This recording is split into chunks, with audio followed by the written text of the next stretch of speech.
Praise the lord. యేసుక్రీస్తు వారి నామంలో వందనాలు. బాగున్నారా? అందరు బాగున్నారని ఆశిస్తున్నాను. ఈరోజు కాలము, సమయము. కాలం అంటే ఏంటి? సమయం అంటే ఏంటి? ఈ కాలము అంటే రోజులు, నెలలు కావచ్చు.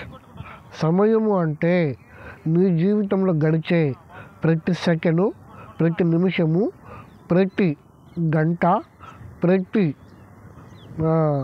గంట. అయితే ఈ నిమిషాలని, సెకండ్ని, గంటల్ని నువ్వు సమయాన్ని ఎలా సద్వినియోగం చేసుకోవాలి, ఇది కనుక నీకు తెలిస్తే నీవు దేవుడిలో నిలబడడం పెద్ద కష్టమేం కాదు. నీవు ఆపద వచ్చినప్పుడు మొట్టమొదటిగా చేయాల్సింది ప్రార్థన. నీకు శ్రమ వచ్చినప్పుడు చేయాల్సింది ప్రార్థన. నీకు నిందలు వచ్చినప్పుడు చేయాల్సింది ప్రార్థన.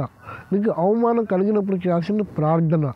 ఈ ప్రార్థన చేసినప్పుడు నీ నిందలు కావచ్చు, అవమానాలు కావచ్చు, ఏదైనా కావచ్చు, దాని నుండి, ఆ ఆలోచన నుండి దేవుని యొక్క జ్ఞానము, దేవుని యొక్క చిత్తము నిన్ను వేరు చేస్తుంది.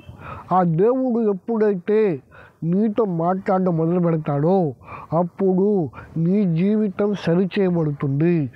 ఆయన చిత్తంలోకి నువ్వు నడవబడతావు. వాళ్ళు చేసే ప్రతి నిందలు, అవమానాలు అవన్నీ నీకు పూదండలుగా మారతాయి.